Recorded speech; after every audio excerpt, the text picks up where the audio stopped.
तर्पण विधीसाठी लागणारं साहित्य कोणतं? शुद्ध जलानं भरलेला तांब्या, तामन, पळी, काळे तीळ, जव, दर्भाची काडी.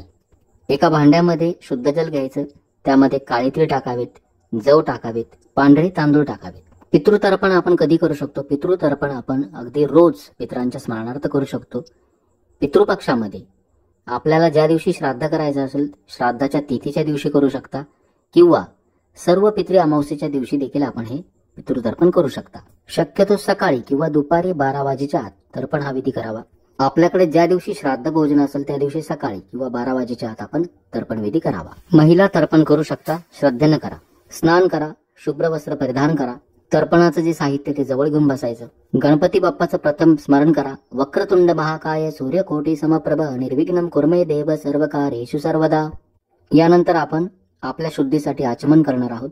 आचमन आपल्याला करायचं आहे. आचमन म्हणजे काय? भगवान विष्णूंची 24 नावं आपण पठण करणार आहोत. त्यापैकी पहिली 3 जी नावं असतात, या 3 नावांचं पठण करताना डाव्या हातानं उजव्या हातामध्ये पळीभर पाणी घ्यायचं. या 3 नावांचा उच्चार करताना पाणी पिऊन घ्यायचं. चौथ्या नावाचा उच्चार करताना पाणी ताम्हणामध्ये सोडून द्यायचं. द्विराचम्य म्हणजेच असं आपल्याला 2 वेळा करायचं आहे. डाव्या हातानं उजव्या हातामध्ये पळीभर पाणी घ्या. केशवाय नमः, पाणी पिऊन घ्या. पुन्हा पाणी घ्यावं. नारायणाय नमः, पाणी पिऊन घ्यावं. पुन्हा पळीभर पाणी घ्या. माधवाय नमः, पाणी पिऊन घ्यावं. गोविंदाय नमः, पाणी ताम्हणामध्ये सोडून द्या. द्विराचम्य म्हणजे पुन्हा हीच कृती करायची. केशवाय नमः, नारायणाय नमः, माधवाय नमः, गोविंदाय नमः, पाणी ताम्हणामध्ये सोडून द्यायचं. हात जोडायचे. मधुसूदनाय नमः, त्रिविक्रमाय नमः, वामनाय नमः, श्रीधराय नमः, ऋषिकेशाय नमः, पद्मनाभाय नमः, दामोदराय नमः, संकर्षणाय नमः, वासुदेवाय नमः, प्रद्युम्नाय नमः, अनिरुद्धाय नमः, पुरुषोत्तमाय नमः, अदक्षजाय नमः, नारसिंहाय नमः, अच्युताय नमः, जनार्दनाय नमः, उपेन्द्राय नमः, हरये नमः, श्रीकृष्णाय नमः. प्रणवस्य परब्रह्म ऋषिः परमात्मा देवता देवी गायत्री छन्दः प्राणायामे विनियोगः. ओम भूर्भुवस्वः तस्य वितुर्वन्नं भर्गो देवस्य धीमहि धियो यो नः प्रचोदयात्. ओम आपो ज्योतिरसमृतं ब्रह्म भूर्भुवस्वरं. पितृदेवताभ्यो नमः.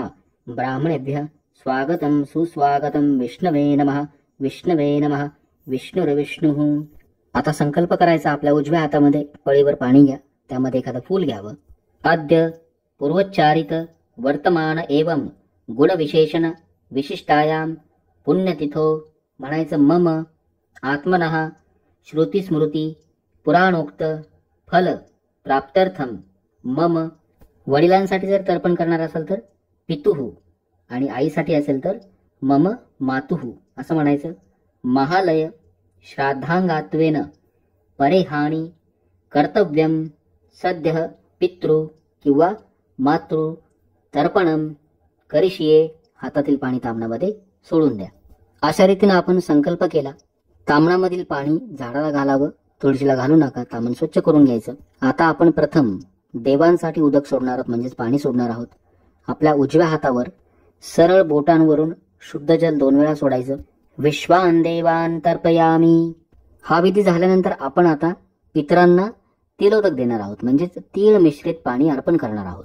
देवांसाठी उदक सोडताना म्हणजेच पाणी सोडताना आपण सरळ बोटांवरून पाणी सोडलं, तसं पितरांसाठी ज्या वेळेला आपण तिलोदक म्हणजेच तीळ मिश्रित पाणी सोडतो त्यावेळेला आपल्या हातात दर्भाची काडी घ्यायची आणि उजव्या हाताच्या अंगठ्यावरून तिलोदक म्हणजेच तीळ मिश्रित पाणी सोडायचं.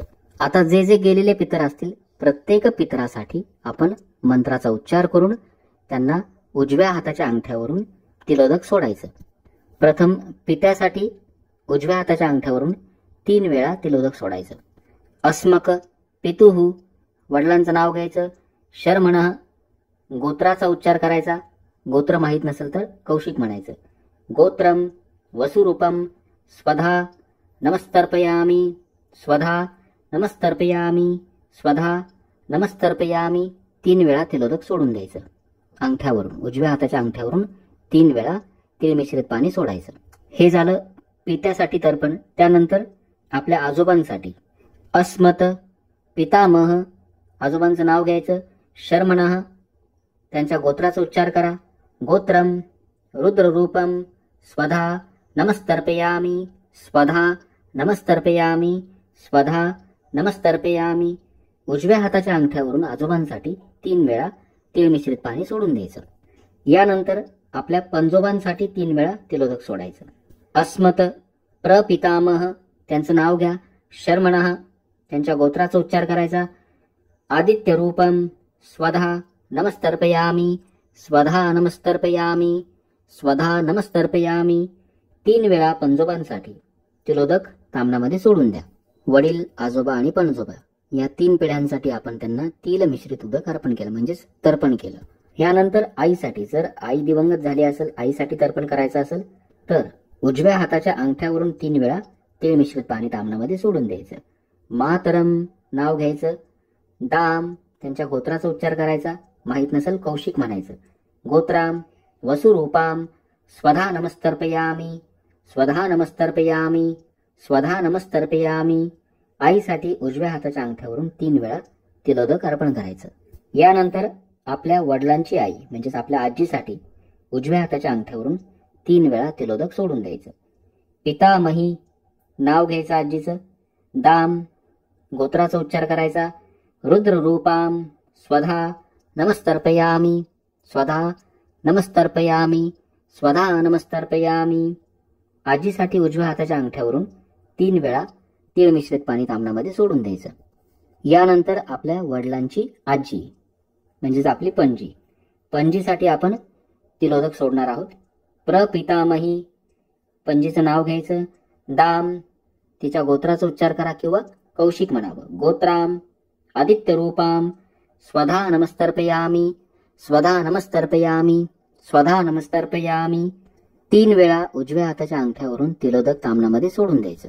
यानंतर आपल्या आईचे वडील असतील, आईची आई असतील, गेलेले जे आपल्या कुटुंबातील माणसं असतील, मावशी असेल, काका असेल, काकू असेल किंवा एखादा मित्र असेल, आचार्य म्हणजेच गुरु असतील, त्यांचं स्मरण करून स्वधा नमस्तर्पयामि असं 3 वेळा म्हणून आपण आपल्या उजव्या हाताच्या अंगठ्यावरून तिलोदक अर्पण करून त्यांचा तर्पण विधी करू शकतो. आणि यानंतर भगवान विष्णूंची प्रार्थना करायची.